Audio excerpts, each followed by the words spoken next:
Grab your favorite morning beverage and join us for Morning Cannolis with Jim Santelle.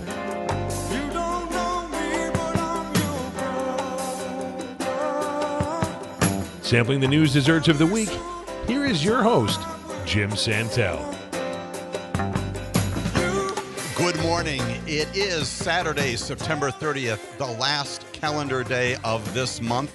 Also, last calendar day of the fiscal year for the federal government. We're going to talk about that in just a few moments ago. Welcome to Morning Cannolis. This is our weekly review, our analysis, our consideration, our discussion of those most important issues, the major news stories in law, in government, and the aspiration for justice in America. Thank you for joining me and my always professional, wonderfully engaged producer, Anya. Together, we are here in the studios of Civic Media in downtown Waukesha.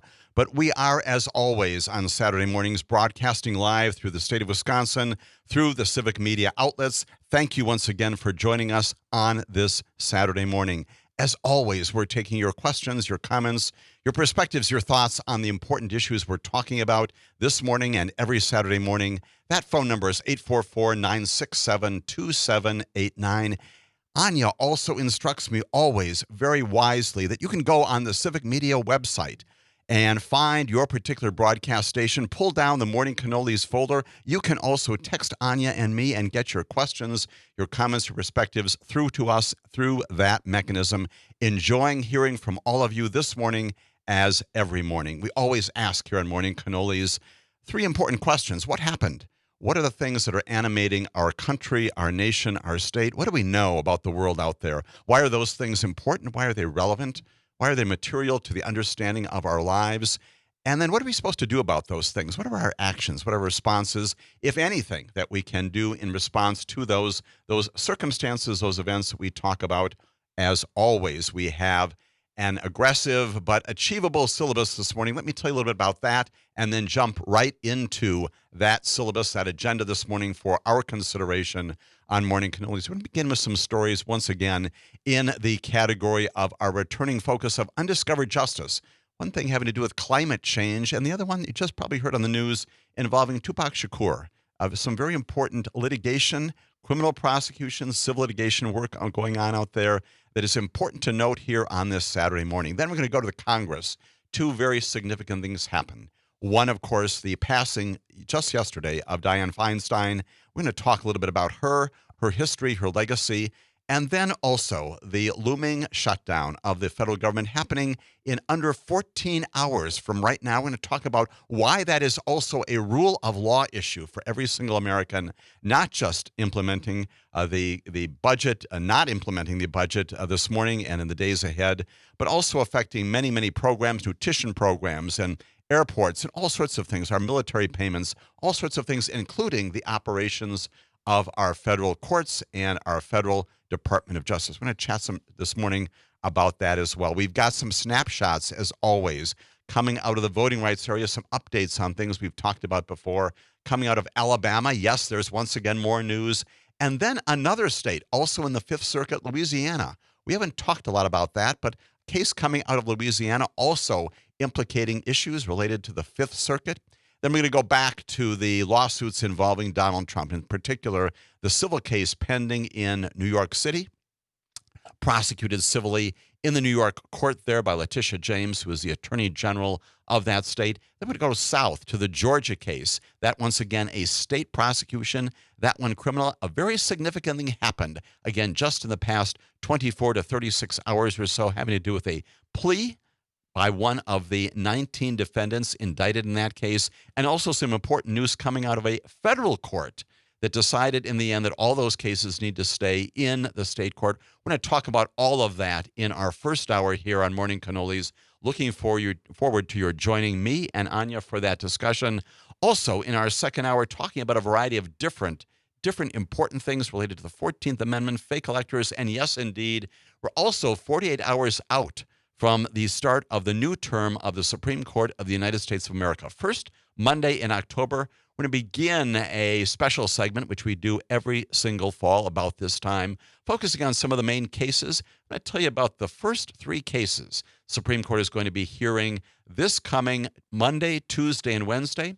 and then also talk a little bit more about other things down the road that we'll be discussing, identifying some of the major cases the Supreme Court has already placed on its docket for this, the 2023-2024 term of its review and consideration of cases coming up for review again in the midst of a likely shutdown of operations coming almost immediately, and also presumably affecting the federal courts in the days just ahead. Let's jump right into some of our undiscovered justice issues this morning. One of them happens to be from Europe, going overseas and involving, of course, the future of our nation, our world, young people. Young people are suing about 30 of Europe's governments over climate change issues. They brought a civil lawsuit in the European Court of Human Rights. They're filing this against those European governments, claiming, with some good credibility in their international complaint here, that those governments have failed to do enough to address what? To address climate change, being brought by everyone from 11-year-old and to a 24-year-old. Young people bringing this lawsuit, again, in the European Court of Human Rights. How does this come about? Well, it turns out that there were some deadly wildfires, you may recall them well, in Portugal in 2017, about 6 years or so ago. Killed more than 120 people. Tragedy at that time. Most people looking at that, most scientists looked at that and said, yes, just one more indication of the impact that climate change is having on our world. Now, those blazes narrowly missed the homes that were occupied by 3 of the young people bringing this lawsuit. Their names are Claudia, Martine, and Mariana. But it covered their garden in some ash, and it closed the school as heavy smoke choked the air at that time. And Claudia, one of the young plaintiffs in this case, said this. She said, "What I felt was fear. The wildfires made me really anxious about what sort of future I would have." And indeed, that's the predicate, that's the basis for the suit that she and her siblings have now brought against 27 EU member states, hopefully prompting them to act faster on climate change for our present and certainly for the future as well. The extreme fire season of 2017 at that time was viewed as a prelude to future conditions, and all that reported in a 2019 study that is also the basis for this lawsuit. Catastrophic event back in 2017, now resulting in this lawsuit. Paris Climate Accord, you may recall, you may know well, limits and provides some restrictions on governments going forward, limiting global temperatures to well below 2 degrees Celsius and pursuing efforts to limit the temperature increase to 1.5 degrees. And yet, as we all know, progress on those good aspirations has been slow. Heads of state from some of the heaviest polluting countries skipping, not showing up at the UN Climate Ambition Summit this past week, and that having to do, of course, with climate control as well. A decision in the case called Duarte Agostino and others versus Portugal and 32 other states, isn't expected for months and maybe even years down the road. And so far, it's the only youth climate case making its way through those courts. But we know that earlier this year in the United States of America, a judge in Montana ruled in favor of another group of very young plaintiffs who in that jurisdiction had sued the state for violating their right to a clean environment.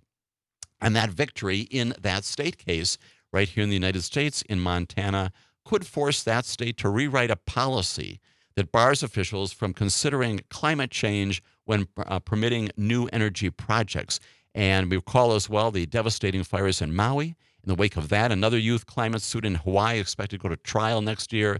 And the Biden administration faces a federal climate suit that youth initially brought against the United States during the Obama administration. So again, this getting a lot of traction, getting a lot of focus by our young people concerned about their future.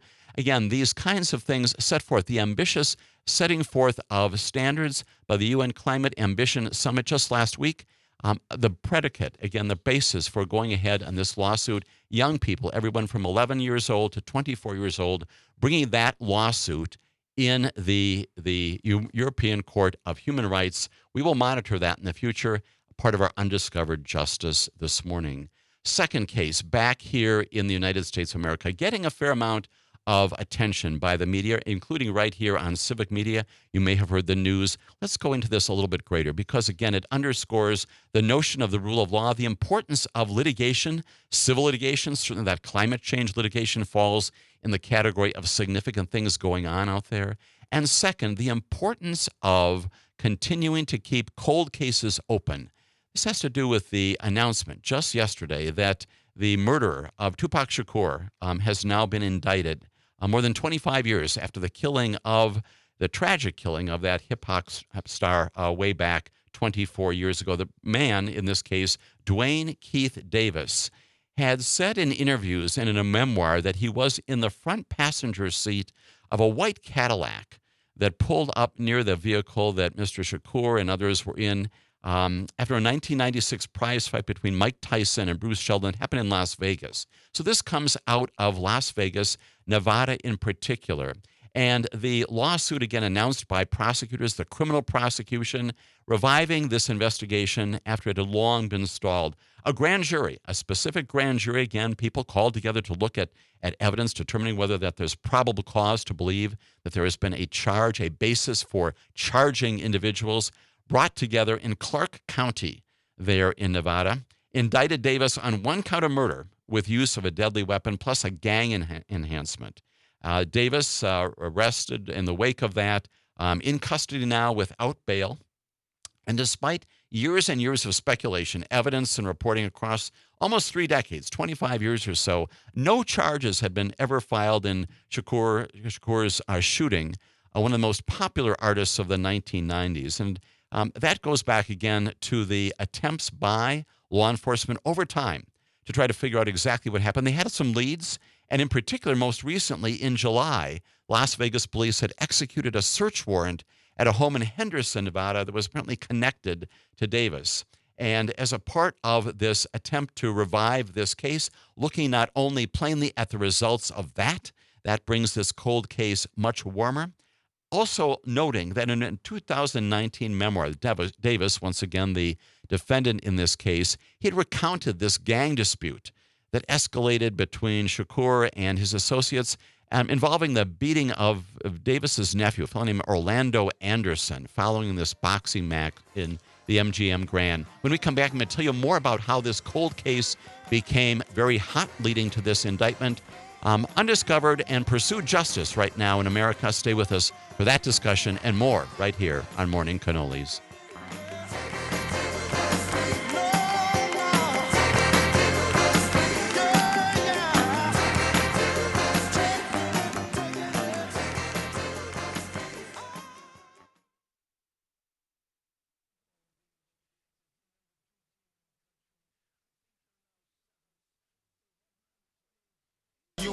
Welcome back.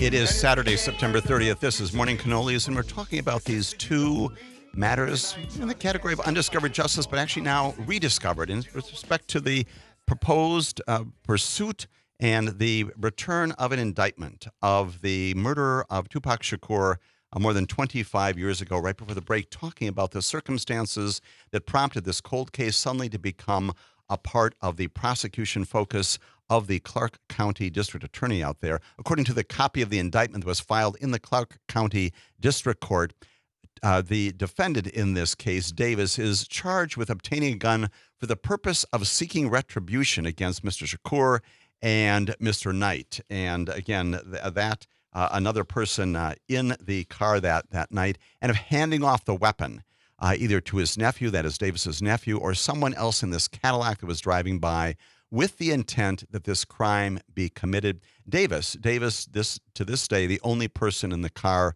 who is still alive. Now, the DA acknowledged in court that the broad outlines of what are set forth in this indictment had occurred that night. Those things were well known to the police as far back as 1996. He went on to say this. He said, what was lacking was admissible evidence to establish this particular chain of events. He, that is Davis, in his book, his memoir called Compton Street Legend, he admitted within that book that he did acquire the firearm with the intent to go hunt down Tupac Shakur and Mr. Knight. And again, at this news conference on Friday, Las Vegas police confirmed that Davis's own words had reinvigorated the case. Again, his own words in his memoir, published many years ago, starting with a television appearance he made in 2018.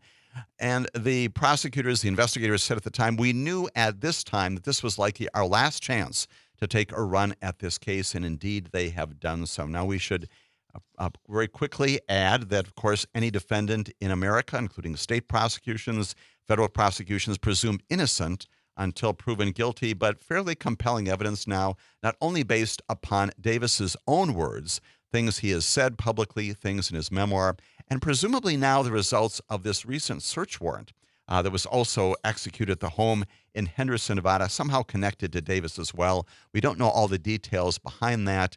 But again, rule of law promoted this past week when, even after all of these years, the tragic, horrific death, the murder of Tupac Shakur, is in some ways vindicated, never returned to us. Still a tragedy in our nation's history, certainly a tragedy for all of us. And now as a result of tenacious work by law enforcement there in Nevada, the presumed and charged murderer, Dwayne Davis, brought to justice, now in custody for that 25-year-old murder of Tupac Shakur. A couple of things focusing on undiscovered justice this morning. Let's move on to a couple of other things happening in our United States Congress. And in particular, let's begin, as we should, appropriate this morning, recognizing the recent death just yesterday of Diane Feinstein, who was this lion, this iconic person in our United States Congress. She was born on June 22nd of 1933. She was a San Francisco native, as I suspect all of you know. She graduated from Stanford University in 1955. A lot of her history predated her time in the United States Senate. All of this part of our history woven in and out of who we are as a fabric of America. Elected to the San Francisco Board of Supervisors in 1969 and served as the board's first female president in 1978, just under 10 years after that. And it was during that time that our nation, certainly the state of California, the city of San Francisco, suffered these horrific assassinations of Mayor George Moscone and City Supervisor Harvey Milk. A lot of appropriate focus on the history of that time, drawing national attention to those horrific things happening in that city at that time. Feinstein was the person, the official in the city of San Francisco government who succeeded Moscone as mayor and became the first woman to serve in that position after that tragic event, responsible then not only for moving the city not beyond those murders, but attempting as best she can to ensure that there's a full investigation of them. Indeed, there was. Prosecutions followed, as you well know. But again, understanding that event as a landmark issue in our history, and also then becoming, as I said, the first woman to serve in the position of mayor, responsible for fiscal integrity, for administrative work, for the governing of the city of San Francisco. It was during her tenure that she led the renovation of that city's cable car system. And indeed, 1984, the Democratic National Convention in the city of San Francisco, while Diane Feinstein is the mayor there. She survived a recall attempt in 1983 and was a very popular mayor after that, and was named the most effective mayor in the country by a group called City and State in 1987. She went on to lose a race for governor in 1990, but that may have been to our collective benefit in some way. She was elected to the U.S. Senate a couple of years later in 1992 in a special election. And in November of 1992 in particular, becoming that state's first female U.S. senator. And shortly after, she became the state's senior senator after Ellen Cranston retired in January of 1993. And again, a member of the Senate since that time. Reelected to the United States Senate from California 5 different times. In the January 2012 election, she received 7.86 million votes, the most popular votes received by any U.S. Senate candidate in history. She authored, during her stellar time in the United States Senate, the all-important 1994 federal assault weapons ban, a law that plainly lapsed after 10 years, something that she was very much focused on. Firearms in America, recognizing 1990s and certainly in the many years that followed, the great challenges posed by firearms and the use of those weapons to compromise our safety and security. A great advocate for firearms control and restrictions in this country. The first woman to have chaired the Senate Rules and the Senate Intelligence Committee, and the first woman to have presided over a U.S. presidential inauguration. Important to note that in that category, in that capacity, in the Senate Judiciary Committee, the Senate Intelligence Committee, some very significant things that she did that showed great courage. When we come back, I'll tell you more about those right here on Morning Cannolis. Make the babies. And since a man can't make one, he has no right to tell a woman when and where to create one. So will the real men get up? I know you're fed up, ladies, but keep your head up. Ooh, child, things are gonna get easy. Keep your head up. Ooh, child, things will get brighter. Keep your head up. Ooh, child.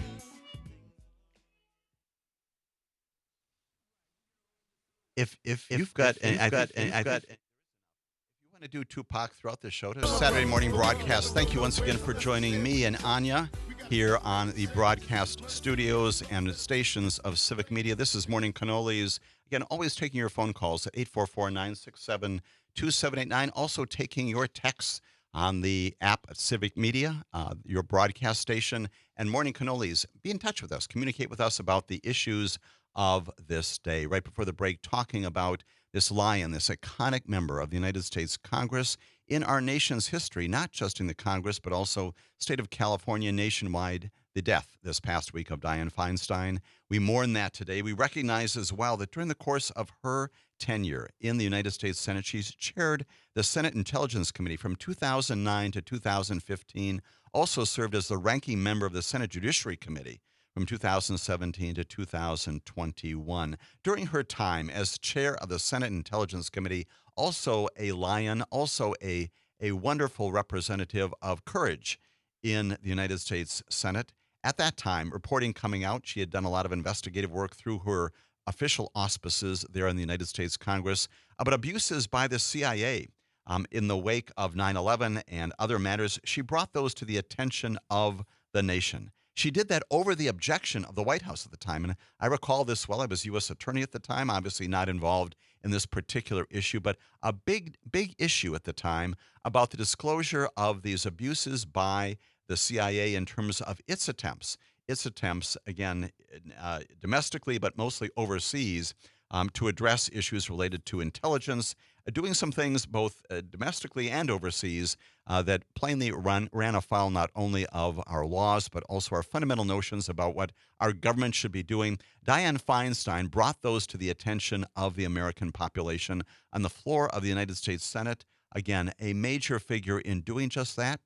She was criticized heavily for it, but felt strongly, as she did in all the other areas that she focused on during her career, that this was something that the American people needed to know about. And certainly in the wake of that, in the wake of her courageous decision to do just that, to disclose these CIA abuses, received an awful lot of approval because of the light that was shown upon this misconduct, this misbehavior by one of our major federal agencies. We mourn today Diane Feinstein's death, her passing, even as we look forward to the naming by the governor of the state of California of someone who will take her position in the United States Senate. Her seat now up for election in about a year from now. There are 3 members of the House of Representatives who have already announced their candidacy long before she died. Gavin Newsom indicating that he will make an appointment, almost certainly, probably not of one of those 3 who is presently running for that position, but somebody who will take the position and hold it for the year before the election coming up in November. Today, once again, we remember with great fondness Diane Feinstein and all that she has been to this nation, to the Congress, to the people of the state of California, and again, derivatively and directly to the people of the state of Wisconsin, other places throughout our great nation. We also look to Washington, D.C. these days because, as I indicated before, less than 14 hours from now, highly likely that once again, as we have seen in the past, our United States government is going to go without a budget.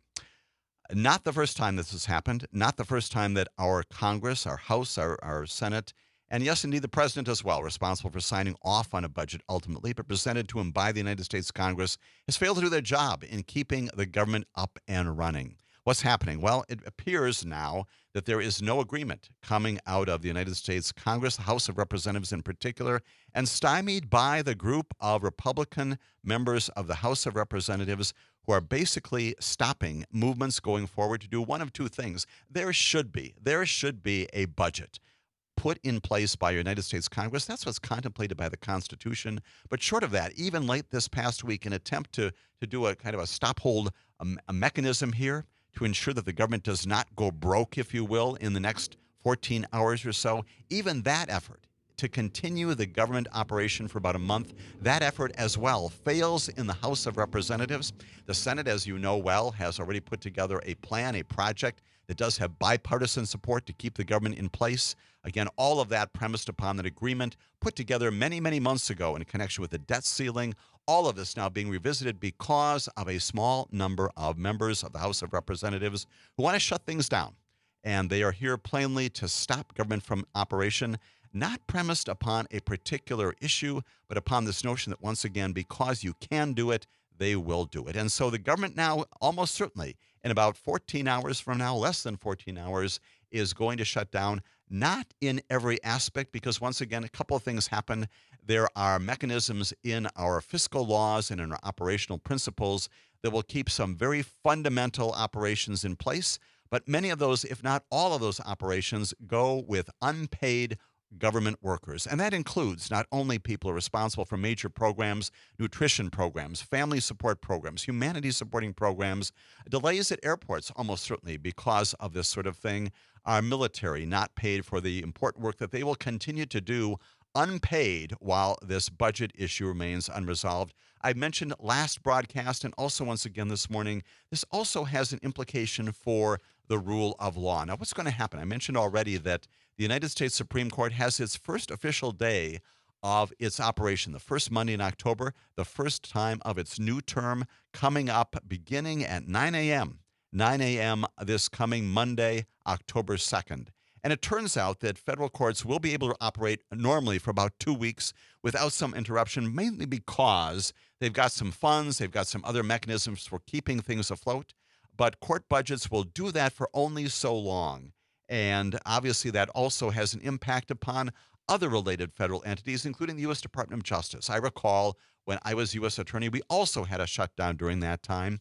And I had the great displeasure of having to tell people on my staff and others in the staffs of related agencies, investigative agencies inside the federal government, that they had to go home and could not work, and there was no promise at the time for pay. Now, that does two things. One, first of all, of course, it has an implication for the basic attitude, the spirit of good working, hardworking government officials, people who are there to provide federal government service. Sending them home and telling them they cannot do their jobs has a dramatic impact upon the way in which government works.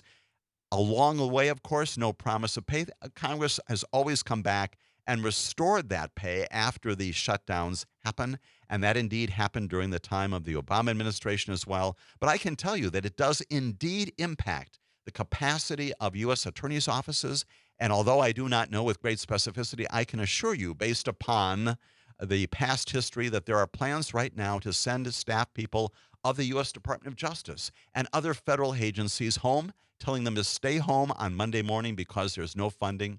What happens, of course, is that during the course of the next days, weeks, however long this lasts, what all these agencies will do is what we did way back when, and that is to sort of move people in and out to ensure that there's some coverage for the things that need to be done. And so there are mechanisms, but that too takes time and resources that should be spent doing other things supporting the operation of government, including the U.S. Department of Justice, including federal investigative agencies, federal administrative agencies across the board, you name them. All of the federal agencies are going to be affected by this. Anticipate slowdowns in responses to who? To the constituents who necessarily rely on the good work of those federal agencies day after day. That's going to be affected almost immediately, but certainly you will begin to feel it in the days just ahead. Again, we note this is true of the federal courts, not immediately, but as the days go on, also implicated in this shutdown event happening. The editorial here, of course, is implicit in what I've already said, which is the government has an obligation to all of us to continue these functions, its programs, its initiatives that are required by law, required by the Constitution. We should expect, if nothing less, that the government will pass and put in place a budget. Can you imagine any other agency, any other private entity, a corporation, a for-profit entity, a non-for-profit agency that comes forward and says to the board of directors, as the CEO, as the CFO, the chief executive officer, we don't have a budget, and for that reason we need to shut down? What would happen under normal circumstances? Well, certainly the board of directors of that entity, whatever it is, would almost certainly be obliged to resign. The CEO, CFO, for not doing their jobs, not keeping the place operationally up and running, also certainly required to resign, if not fired, for failing to do that fundamental work, which is keeping the operation in place, keeping it up and running. Our United States Congress is failing us. And yes, I know well that this is as a result of politics and partisan government going on right now. And those folks should be shamed by virtue of what is happening right now, because it does not only implicate all of these programs, all these initiatives, the things that government does on a regular basis, but also makes the most important, most significant, strongest nation on the face of the planet look as if, and it's true, that we cannot keep our own fiscal house in order. Call your representatives. Tell them to keep us up in the budget arena where we've got a budget in place. Let's stop this cycle of budget suspension where we do this every several months, certainly every year it seems. Let's put us back in the constitutional compliance to ensure that we've got a budget going forward. Both of those things happening, again, out of our United States Congress just this past week. Things related to the budget continuing for days yet to come. Let's go across the parking lot there on Capitol Hill and talk about the United States Supreme Court. We're going to spend some time in our second hour this day also talking about the start of the new calendar year, the new term of the Supreme Court, again, starting on Monday morning, October 2nd, 2023. Some significant events, again, in this case coming out of Alabama. We have talked a lot about it. This is the matter that has been up to the United States Supreme Court already. The United States Supreme Court in this major case called Allen versus Milligan, also sometimes called Merrill versus Milligan, telling the Alabama legislature that it had failed to comply with the Voting Rights Act in drawing its lines as it did. Alabama has 7 congressional districts. The legislature there drawing only one of them to ensure that members of the black population there have the right and the opportunity to select and to send to Congress people of their choice. The lower courts, the district court, the federal court, the Fifth Circuit, telling the legislature repeatedly that they need to ensure that there are 2 majority black districts there in Alabama. And the Alabama legislature very recently, just weeks ago, saying, nope, we're not doing that, drawing a map that is plainly in non-compliance with what the United States Supreme Court and these other courts have said. Seeking again review this latest this past week before the United States Supreme Court once again to stop the lower court, in this case the Fifth Circuit, from going ahead drawing its own map using a cartographer, using a special master to draw this map in a way that the legislature itself will not do. The legislature going to the Supreme Court once again and saying, please tell that lower court, tell the Fifth Circuit to stop doing what it's doing. The Supreme Court appropriately on Tuesday of this week in a one-sentence order, which is significant in and of itself, telling the legislature to stop it. That they've got to comply with the Voting Rights Act. They've got to comply with what the Supreme Court has said previously. And yes, they have to comply with what this 3-judge panel of the Fifth Circuit is now doing, which is putting together maps in a way that the legislature itself has failed to do. It's indicated they have hired a special master and a cartographer. Those folks have returned as late as this past Monday, again, these congressional maps that add this 2nd district with majority black voters. It is there. It is in place. The cartographer, the special master, giving the 3-judge panel these recommendations about what they should do to be in compliance with what the law requires and what the courts have said the legislature has got to do. That happening just this past week. The Supreme Court once again in a one-sentence order saying, nope, we're not going to consider this anymore. We are done, Alabama legislature, with this, and you now need to comply with this. as one of our great callers questioned last week, what happens? What happens in the situation where the state of Alabama, even after the Fifth Circuit, and they almost certainly will, establishes these new lines with the 2 majority black districts in the state of Alabama? What happens for implementation purposes in Alabama? We know well from our Constitution that the Constitution requires that state officials set the rules and circumstances of elections. So this goes back to the state to implement. When we come back, we'll once again ponder that issue. And then we're going to talk about Louisiana, which also has its own rule of law issue now in the news of America. Stay with us for that discussion. That's the way it is. That's just the way it is. Things will never be the same. That's just the way it is. Oh yeah. You're my brother, you're my sister. That's just the way it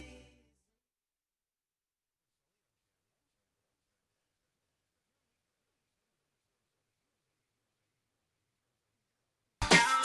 And we are back. We are talking in this last segment of our first hour here in Morning Cannolis about the latest coming out of the Alabama circumstances. The Supreme Court just this past Tuesday telling the Alabama legislature yet again, as it has been told multiple times in recent weeks and months, that it needs, in fact, to comply with the Voting Rights Act.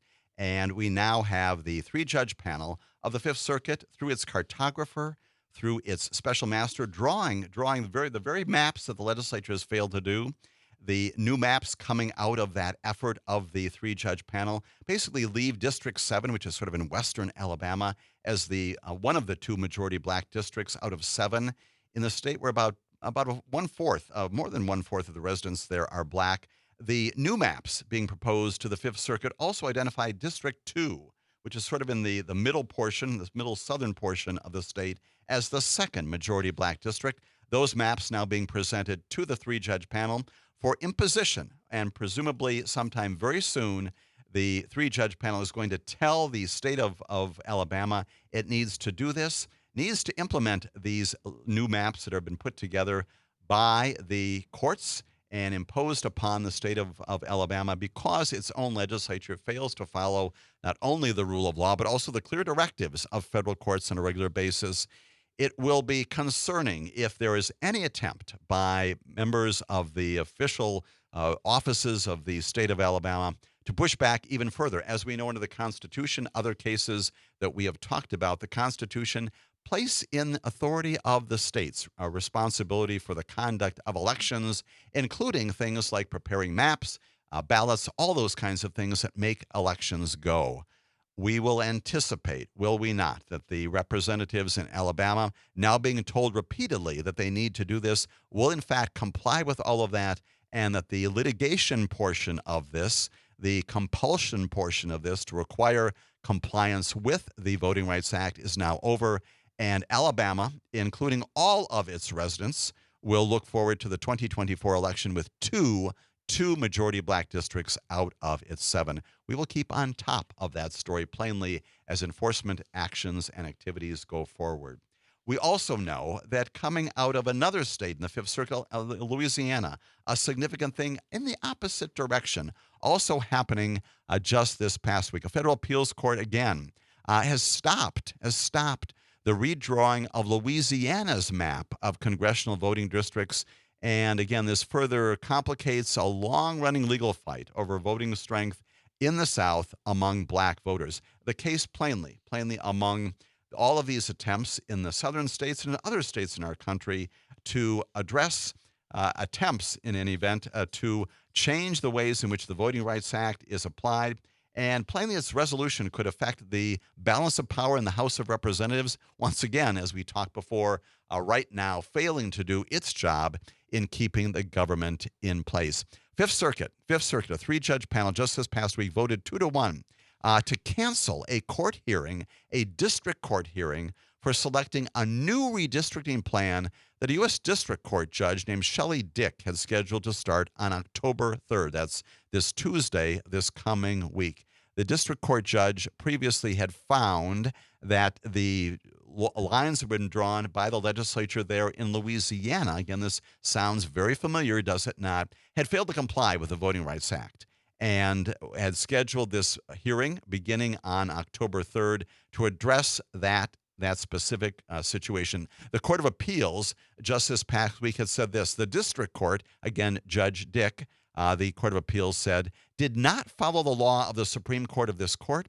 Its action in rushing redistricting via a court-ordered map is a clear abuse of his discretion for which there is no alternative means of appeal. That was written by U.S. Circuit Court Judge Edith Jones. She wrote the majority opinion. It was joined in by another judge named James Ho. Circuit Judge Stephen Higginson, he dissented. He pointed out in a separate opinion, he was a dissenting voice in this 2-1 vote, that the GOP state officials had already appealed Judge Dick's preliminary injunction ruling, and next week a separate panel of the Fifth Circuit is going to be hearing all of that. So all of this now before the Fifth Circuit Court of Appeals, which could in fact review that matter. This case could once again be going to the United States Supreme Court. The court, again, had previously found that the new congressional map that had been put together by the legislature violates Section 2 of the Voting Rights Act. We've talked a lot about that, this basic prohibition in our Voting Rights Act since the 1960s that prohibits discrimination based upon race. The judge, District Court Judge Shelley Dick, finding that map that the legislature had put together diluted the voting power of black Louisianans. Just like the situation in sister state Alabama in the Fifth Circuit as well.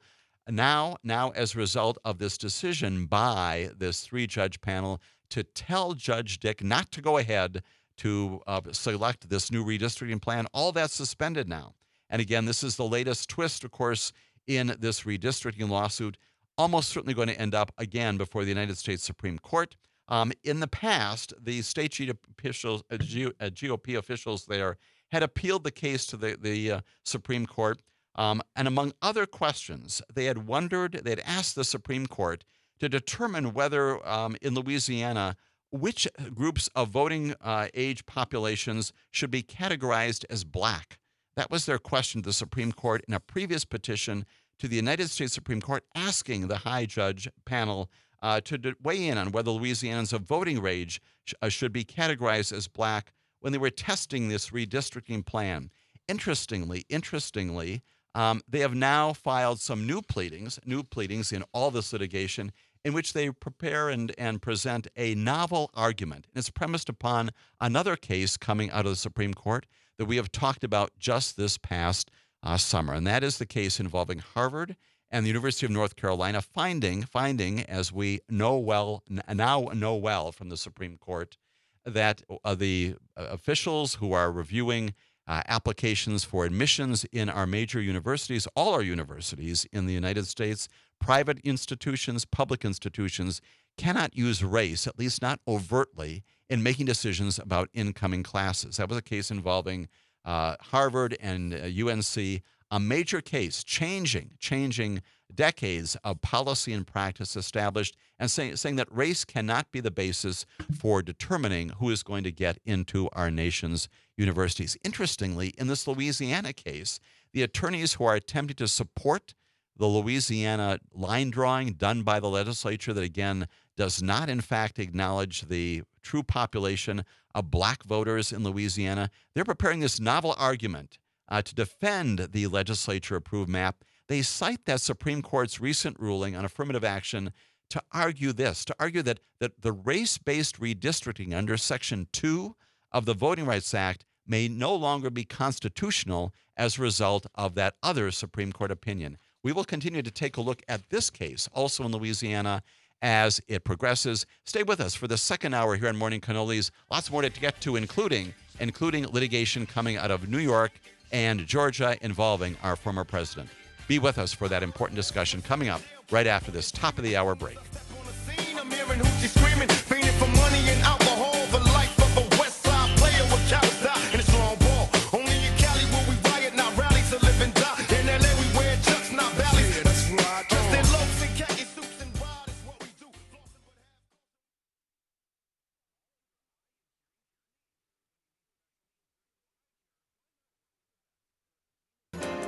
Welcome. Grab your favorite morning beverage and join us for Morning Cannolis with Jim Santelle. You don't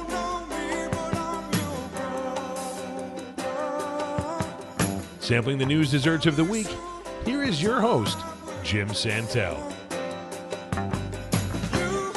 Welcome back to this, our second hour on Saturday, September 30th. This is our 65th broadcast here on the broadcast stations of Civic Media. Delighted to have you with me once again for this, our weekly review, our analysis, our discussion, our conversation of the big stories in law and government and the aspiration for justice in America. As always, taking your phone calls, your questions, your comments, both through text, through the Civic Media online website.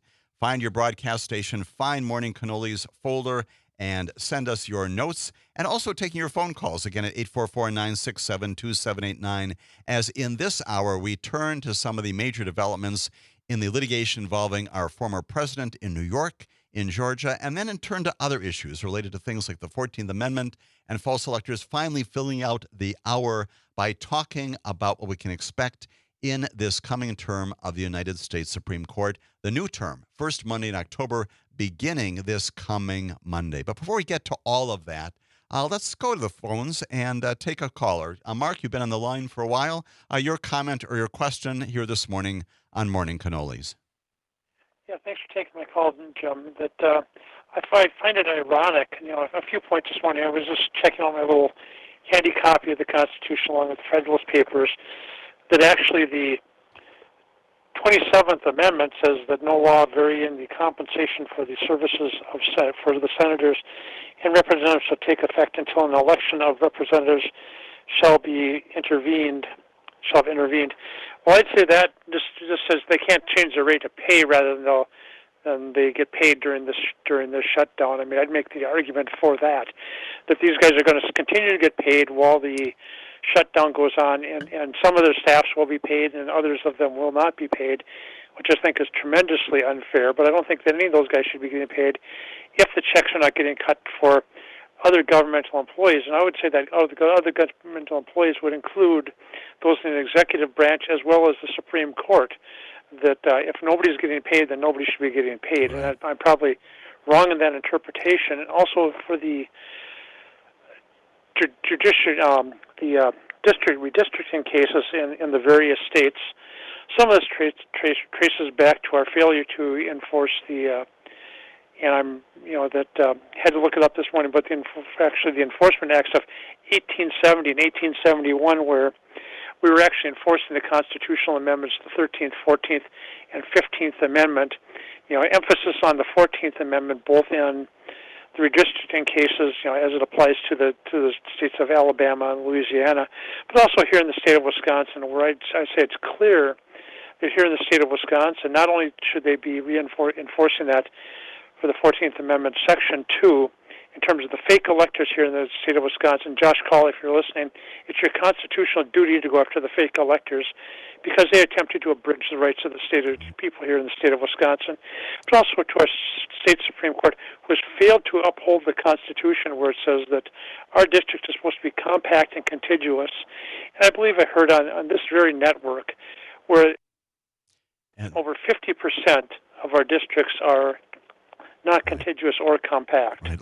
Mark, all great points. Let's unpack a couple of those. Absolutely. 27th Amendment, going back to this issue related to the budget and the failure of our Congress and political people in Washington, D.C. to put together a budget for all of us. 27th Amendment is interpreted to ensure that members of Congress continue to get paid. Interesting, a lot of reporting. Members of Congress recognize the incongruity and the inconsistency of that. We've got somebody like Sean Casten, who's a Democrat of Illinois. He's offering pay advances to his staffers. Again, they're not covered by the 27th Amendment, who would stop receiving paychecks effectively tonight, but certainly on Monday. An intern for Representative Abigail Spanberger, who's a Democrat of Virginia, compiling a list of food banks and financial resources to display on her website in case the office there is shuttered. The White House, obviously the budget office, sending information to all federal agencies, executive branch, others out there, anticipating that this will happen and that we're going to have federal employees not paid for the work that they are doing.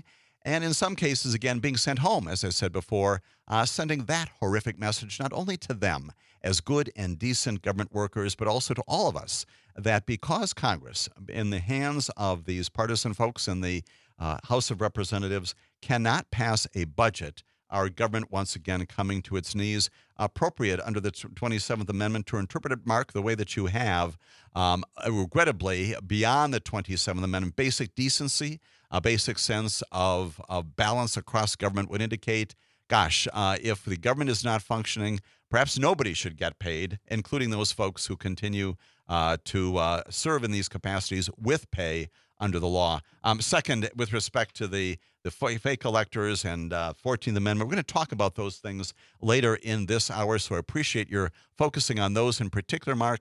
A part of our continuing, enforcement of the Constitution of the United States of America, the Voting Rights Act, and other things right here in the state of Wisconsin that likewise we should be focusing on.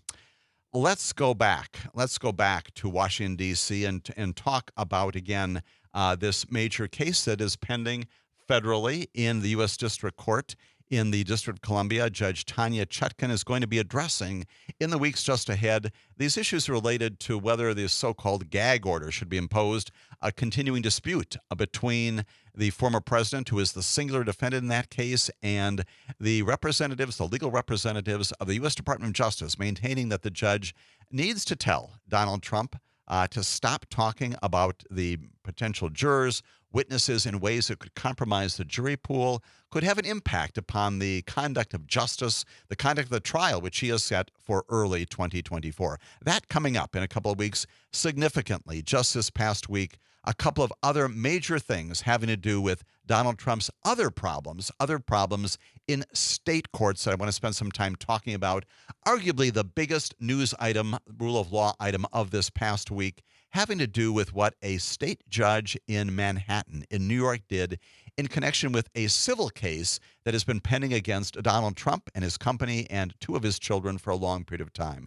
Just this past week, Judge Arthur Engoron, we've talked a lot about him. He is the trial judge in New York who is supervising, administering this major case brought by Letitia James, who is the Attorney General of the state of New York, alleging that over a period of time, that Donald Trump and his company overvalued holdings by as much as $2.2 billion, real estate principally, varying the valuations of those depending upon who he's talking to, what applications he's making for insurance purposes, for tax purposes, all sorts of overvaluing, undervaluing, movement of amounts and figures and math inside the books of the Trump organization. They're violative of New York state law. And again, Letitia James, as a part of her enforcement responsibilities, brings this lawsuit against Donald Trump, against his children, and it seeks not only about $250 million in penalties, but also a directive, an injunctive order that would prevent Donald Trump and his children and others from ever being involved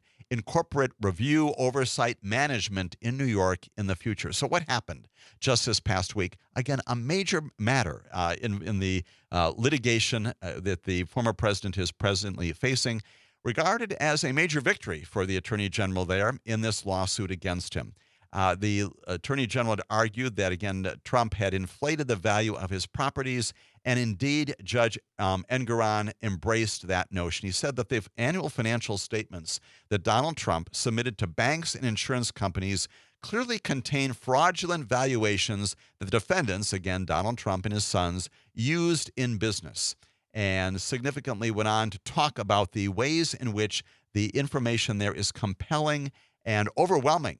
The reason why this case is not only significant is because, of course, the findings in particular that the judge entered at this time, but also because of the mechanism for doing this. When I first heard this, I thought, gosh, what's happening to the trial that is scheduled to begin again on Monday, a big day in the history of America coming up for a number of different reasons, right?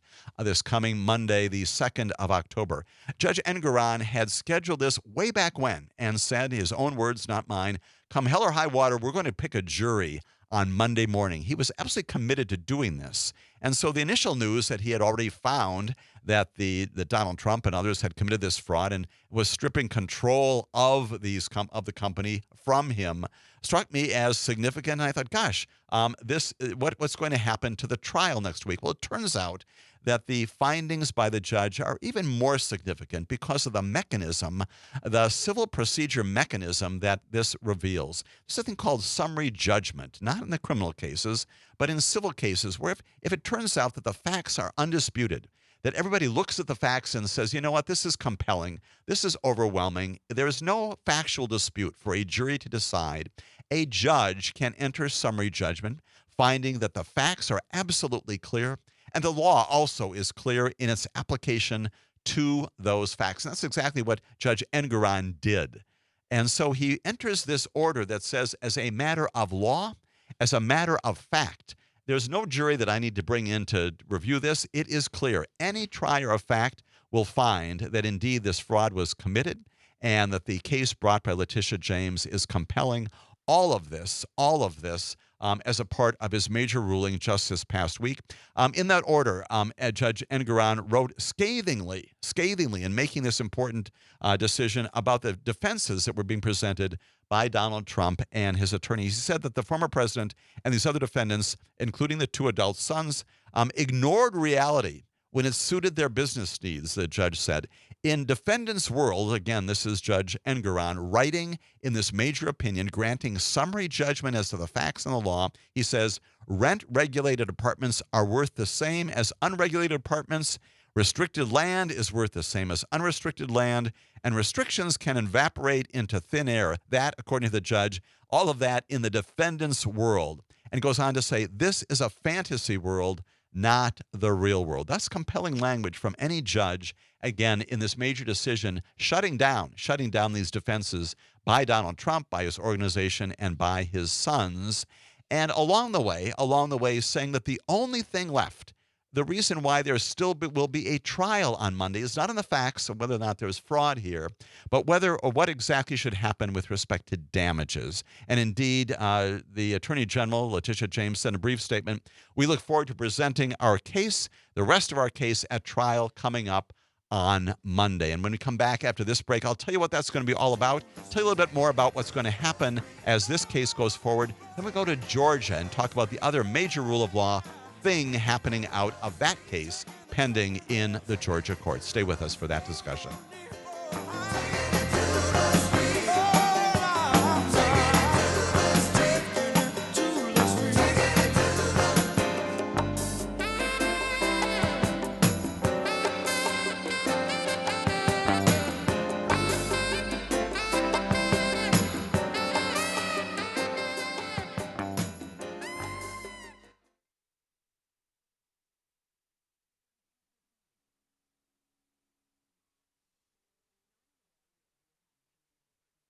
About this major written decision, a paper decision issued by a state court judge in New York State, handing a major victory to Attorney General Letitia James in her major lawsuit against Donald Trump, his sons, his company, finding that Trump committed fraud in the evaluation of assets, insurance deals, loans, those kinds of things, and also stripping control of key properties from him.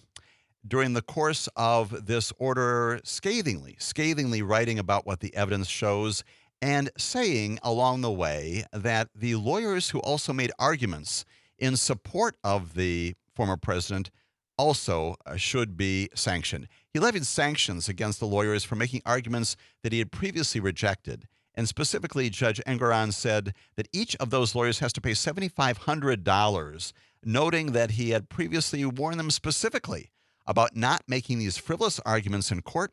He revisited them again in this order and said that their positions bordered on being frivolous. Repeating them, he said, is indefensible. So in addition to this major order finding fraud by Trump and others, also sanctioning the attorneys for continuing to make arguments to the contrary.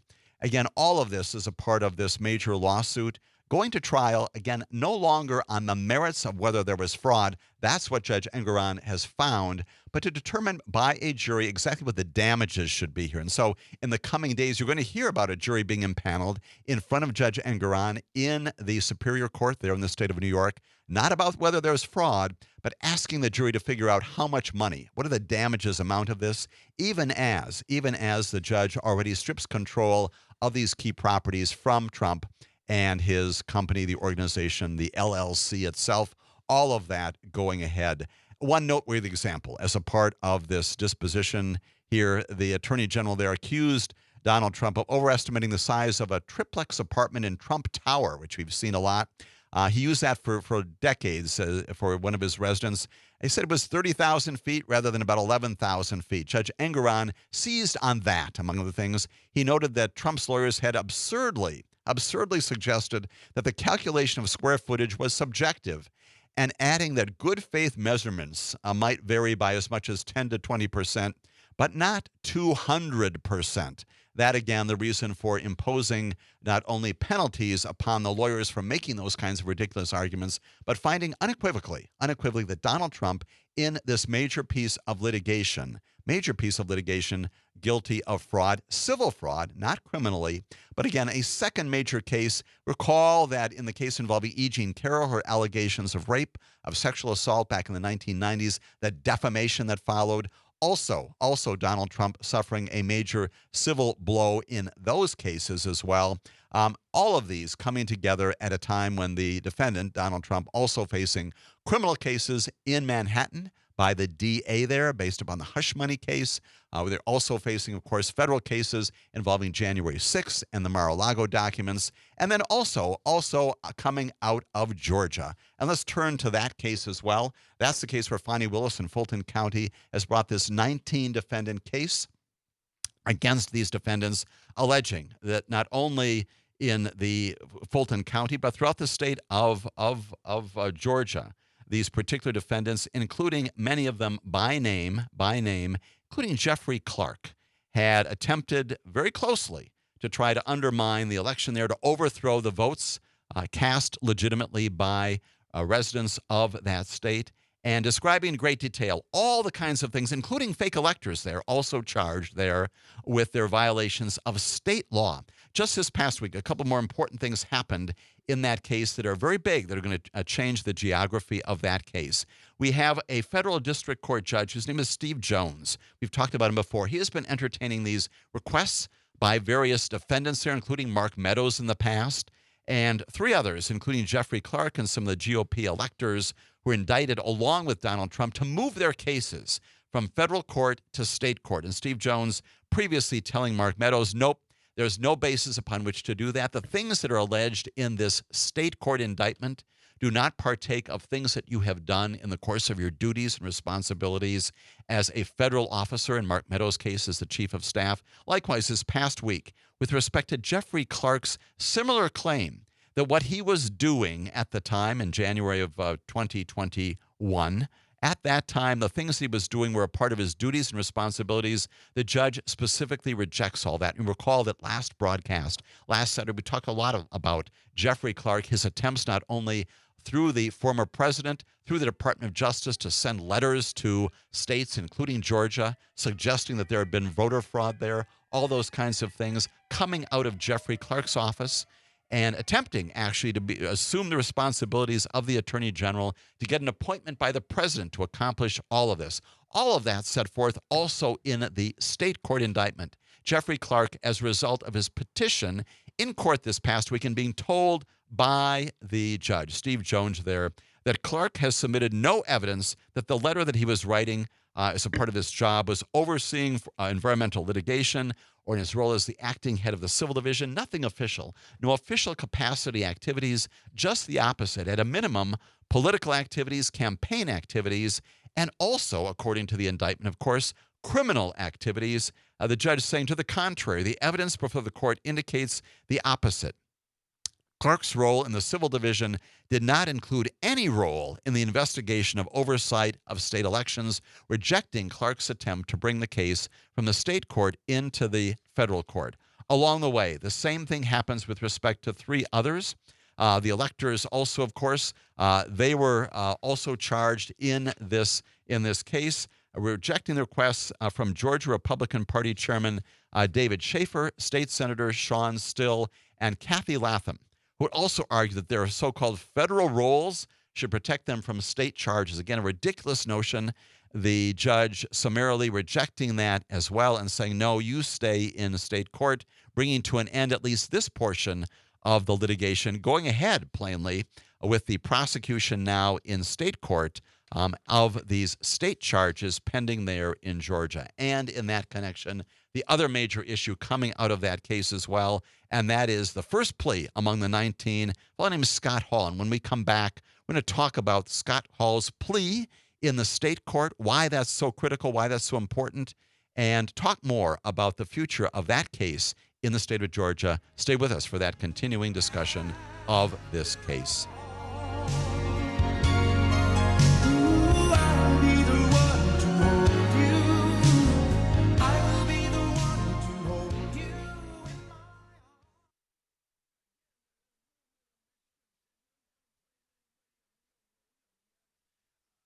Back and talking in these next segments here on Morning Cannolis about the case pending in Georgia. This is a criminal case. It is being brought by a state prosecutor. Her name is Fani Willis. She's the DA in Fulton County, as you know well, bringing this major case, this sweeping RICO case against 19 people for various actions, various things that they did to try to stop the proper counting and the voting legitimately done by members of the voting population there in the state of Georgia.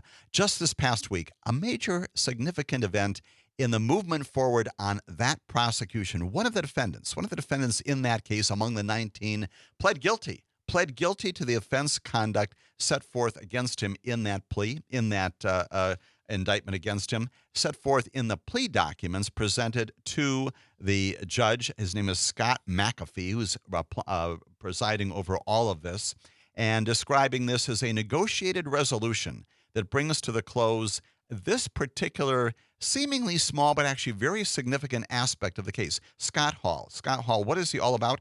He is this Georgia bail bondsman who is charged in relation, again, to the alleged breach of voting machine equipment. We talked about this in previous broadcasts in the wake of the 2020 election, and that happened in Coffee County, Georgia. This very interesting part of the indictment coming out of Fulton County, focusing on attempts by various people, now including Scott Hall, to try to influence and affect and undermine the counting of votes in Coffee County, Georgia. And during the course of a hearing just this past week, again in front of Judge Scott McAfee, the allegations surrounding this voting breach were pretty much laid out. It said that Hall and several of his co-defendants entered into a conspiracy to intentionally interfere with the 2020 election results, and their goal, according to the statements made in court, was to unlawfully access voting machines in Coffee County in order to obtain voting data. Goes on to say the conspiracy also included obtaining images of ballots. All of that is a part of the allegations. Now the convicted conduct. Now we can say that conduct, the subject of a conviction against this singular defendant, against Scott Hall in this proceeding in front of Scott McAfee. Now, why is this important? Well, what happens in the wake of this is that Scott Hall, again, found guilty of these 5 misdemeanors. He is already sentenced. He is already sentenced to 5 years probation. And even that is significant. You might think, well, gee, what's going on here? Why is it that all this is happening now? How do you read the tea leaves on this? And the answer, I believe, is that Scott Hall is now going to testify against all the other co-defendants. That indeed is a part, that's known. That is a part of his plea deal. He pleads guilty. The judgment is entered against him. He is sentenced to 5 years probation. And as a part of this negotiated resolution, as a part of this first plea in this case, he is now going to testify against other defendants. And why is that important? Well, he's connected to many other actors. And as you read through the indictment, that very long indictment in this case coming out of Fulton County, we know that he seemed to be sort of at the lower end of all these defendants involved, again, in this matter involving Coffee County. But it's also very clear. That he had an awful lot of connection to Sidney Powell. Sidney Powell, again, one of the attorneys, also indicted in this case, also scheduled to go to trial very, very soon, according to Scott McAfee, along with a guy named Ken Chesbro.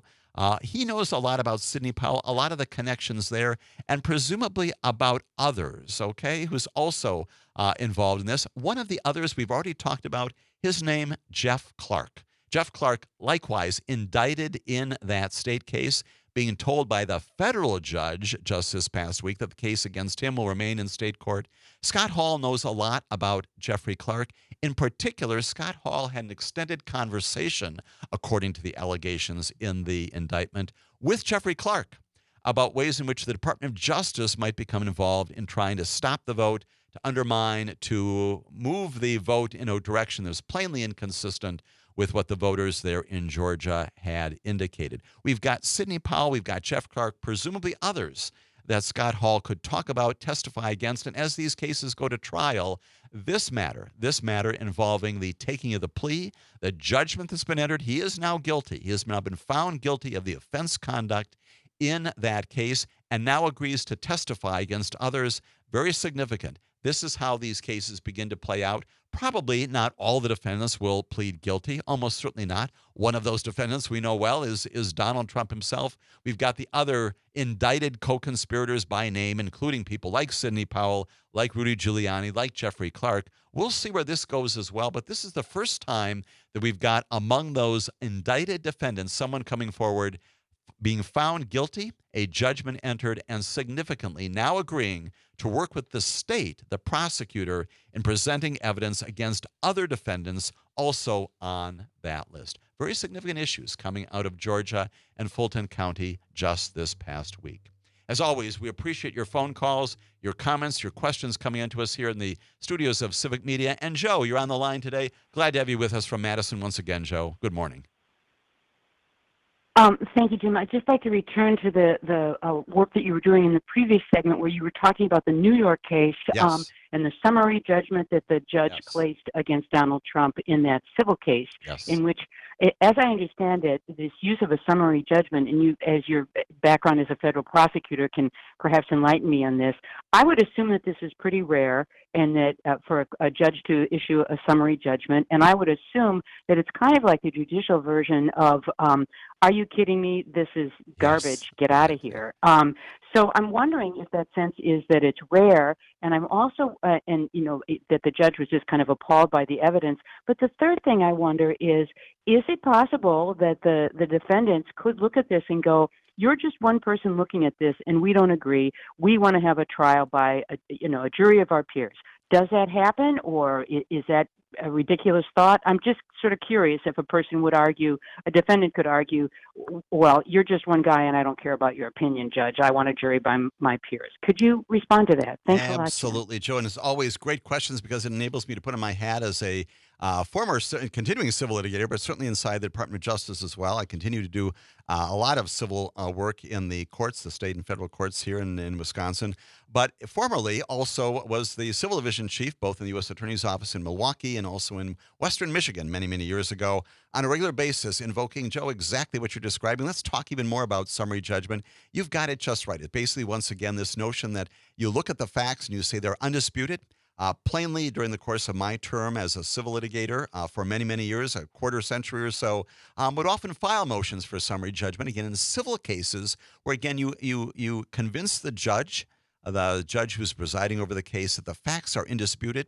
And yes, it is rare, but rare with a small r. It does happen. Motions for summary judgment can, in fact, be granted with some regularity. It's not completely unknown.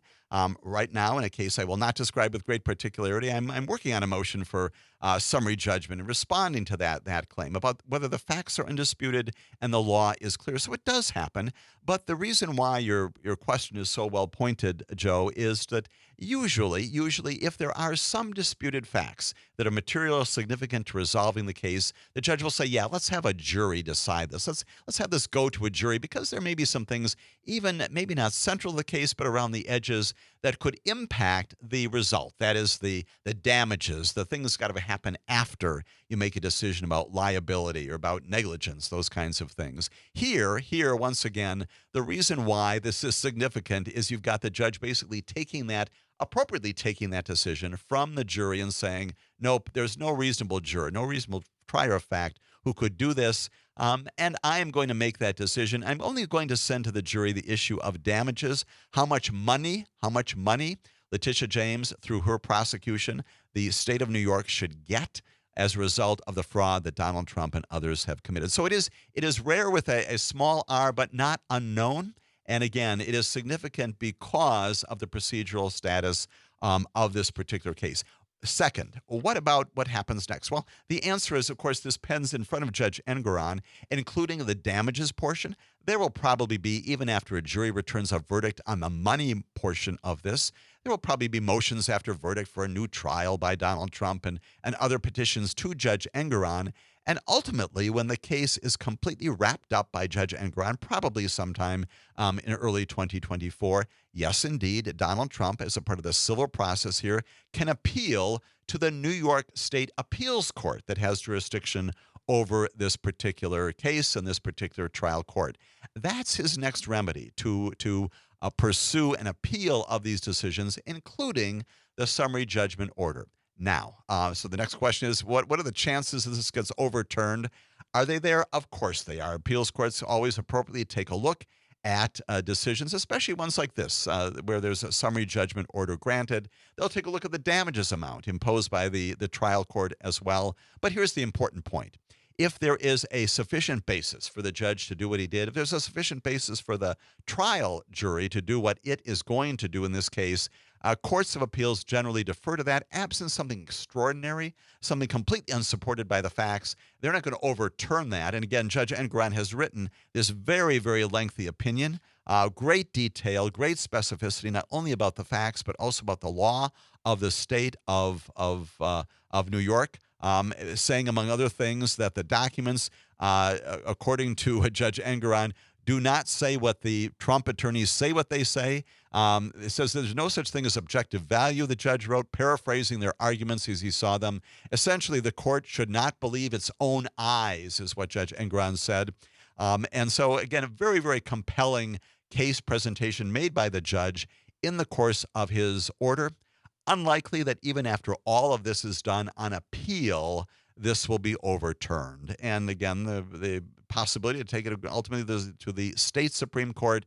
At some point, this does come to an end. One more footnote before we go on this case and talk about the United States Supreme Court.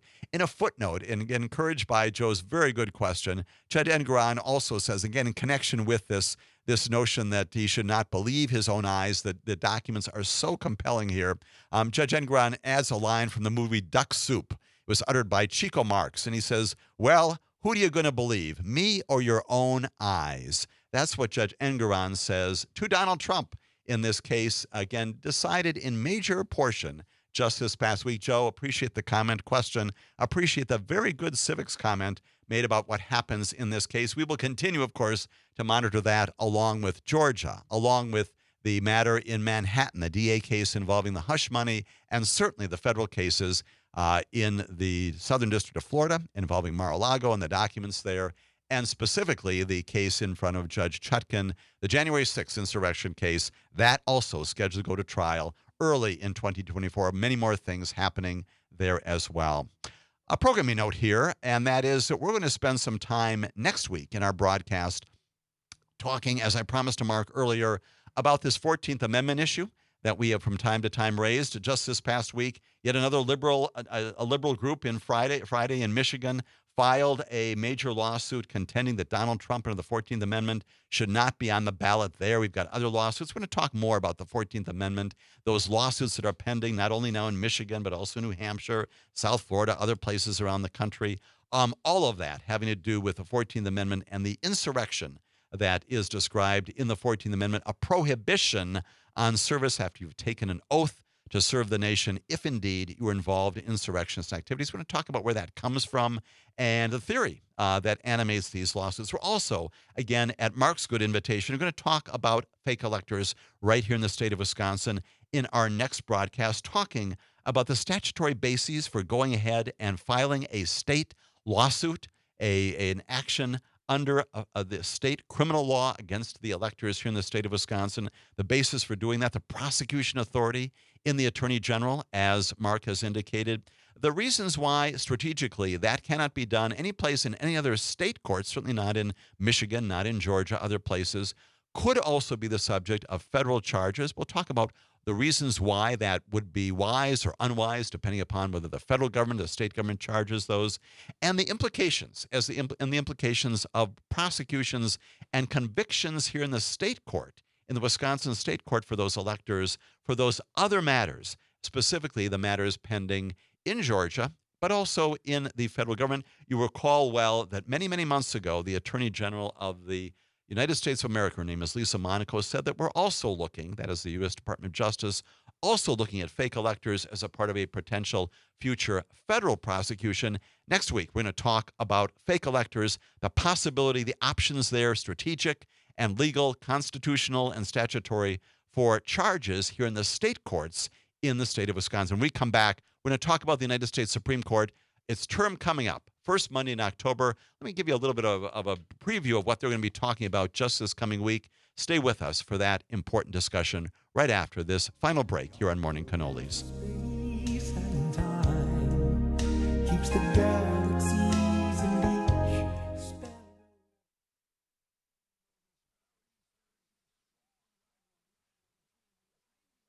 Morning, Cannolis. Thank you for spending much of your Saturday morning here talking about these important issues in law, in government, and justice in America. First Monday in October. It's in about 48 hours from now. Presumably, the federal government will be officially, although not completely, practically shut down by virtue of what's going to happen in about 12 hours from now, which is the United States Congress defaulting under its obligations under the Constitution of the United States of America to keep us in operation. Many, many reasons to be very disappointed by our elected officials, and in particular those people in the House of Representatives who are preventing even some stopgap measure from going ahead.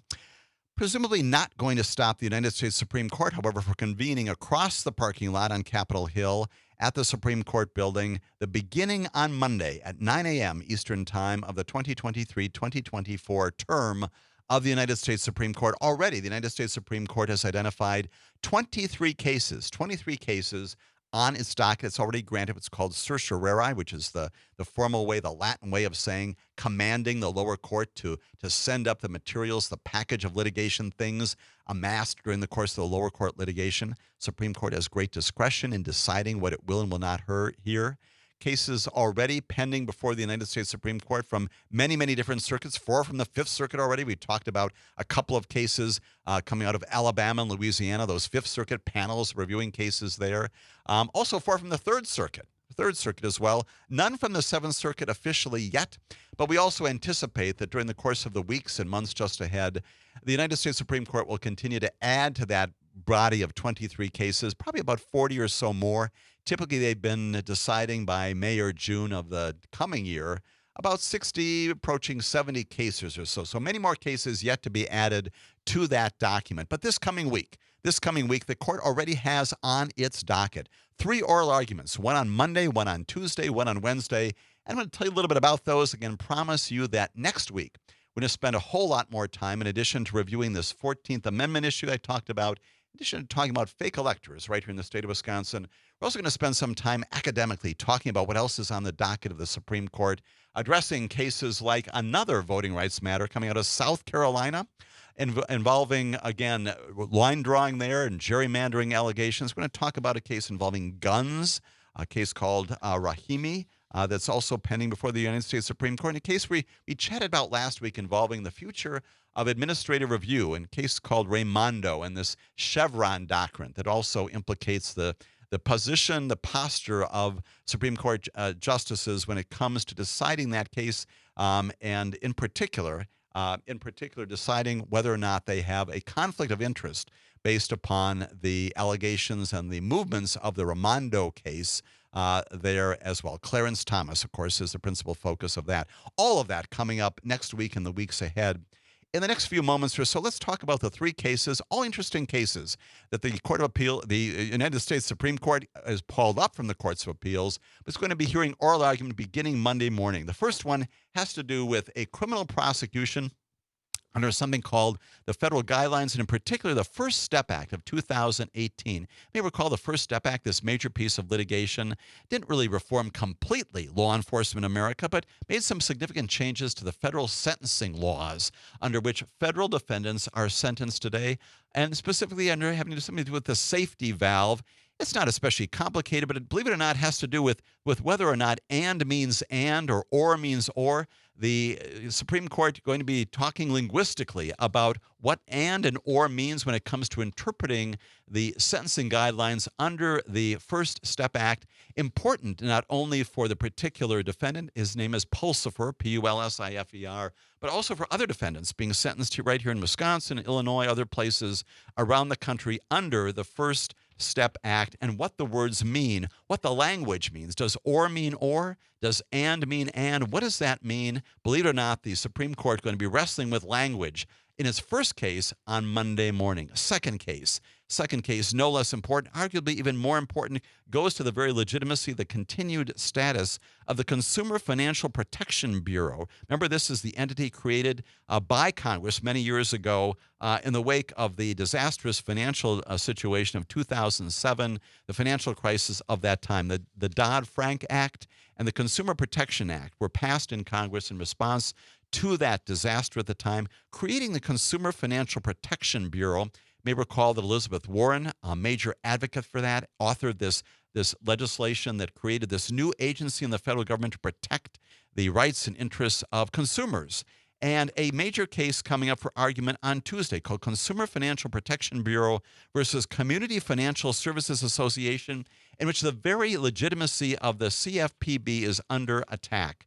The question is whether or not, because the CFPB gets its money not directly through an apportionment and an appropriation from the United States Congress under Article 1, Section 9, but rather through the Federal Reserve, whether that way of funding the CFPB is unconstitutional and makes the entire agency illegitimate and unlawful. A major case having to do with the future of this major piece of legislation and the constituency of the Consumer Financial Protection Act.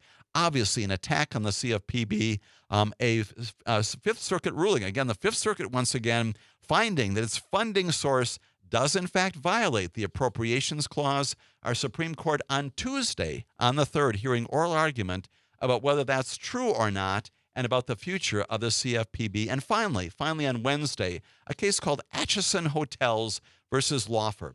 The Americans with Disabilities Act, which we talk a lot about, again, passed many years ago, establishing all sorts of procedural substantive rights to ensure that people in our nation with disabilities have access not only physically but also to the procedural trappings of government and to life in America. All sorts of very good things done. Proud to enforce the ADA during my time at the Department of Justice. In this particular case involving Atchison Hotels, Deborah Lawfer, who has a disability, claims that Atchison Hotels' website inadequately describes the information that the hotel provides in terms of its ADA support and services. And under the ADA, there's a requirement that hotels do that. And the question is, Ms. Lawfer, again, bringing this lawsuit, herself did not intend to stay in the hotel itself. She is a so-called tester, and she's done this in many other cases, about 600 other cases out there where she's testing whether or not particular entities, including in this case hotels, are living up to the Americans with Disabilities Act. The question before the Supreme Court on Wednesday, whether or not somebody who is not intending to stay in the hotel nonetheless has standing. Once again, the standing issue, whether there's really been a specific amount of damage to her, whether she's got standing under the ADA to bring this lawsuit and maintain it as it goes forward. 3 major cases coming up just this coming week. Pulsifer, CFPB, and Atchison. Look for them in reporting. And look for us next week again as we talk more about the Supreme Court right here on Morning Cannolis. As always, have a good week. Look to all of these cases, the rule of law, justice, and law in America. Thanks for spending this Saturday morning with me, everybody. Take care.